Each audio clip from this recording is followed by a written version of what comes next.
And so when we think about this period, we need to realize it's a particularly remarkable period, all of our lifetimes. This has never happened before. And the question, of course, when looking at the future is this sustainable? As Port Metro calls in its scenario, can we do the great transition? Is this a blip or is this a trend?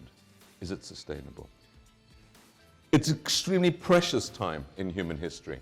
I mentioned improvements in life expectancy, and the pace is so strong that just while we're here together for 2 hours, our average life expectancy should improve by over 20 minutes. I always have to remember what side of the road people drive on to keep my life expectancy high. It's because what we're learning, smoking kills you, all of these sorts of things, and it's because what's happening in the labs while we're here.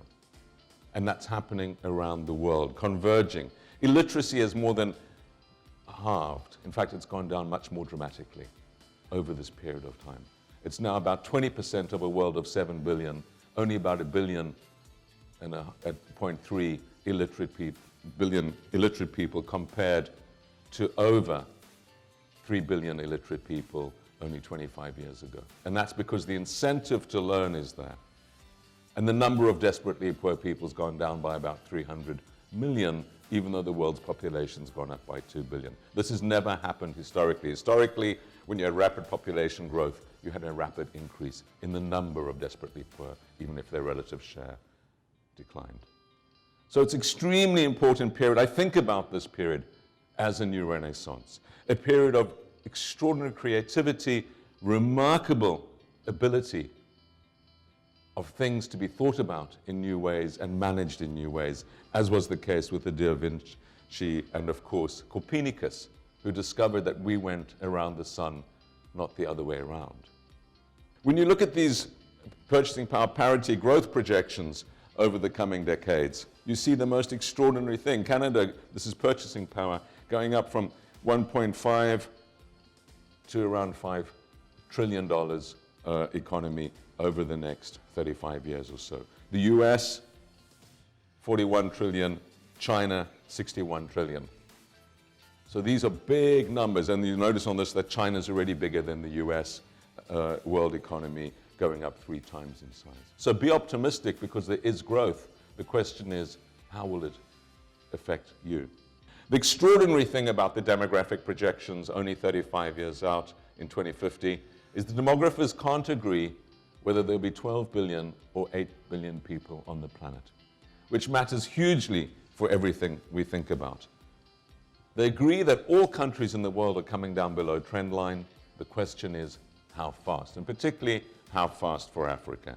They agree that all regions of the world are converging and that there's about a 20% improvement, 2 years a decade in life expectancy, but some argue it'll be much more rapid. My Future of Computing group tells me there will be a doubling of capacity for about the same price around every year now for the next 20 years. So we moved 1 million times the power for the same price. Already for about 50 Canadian dollars, you can get a terabyte of storage. That's total global computing capacity of 40 years ago. That's what's the engine behind all of these things. And that's relatively robust, including the exponential growth of digitalization and much more rapid growth, interestingly enough, of the technologies, the hardware, rather than our ability to use them, which is why the price is collapsing.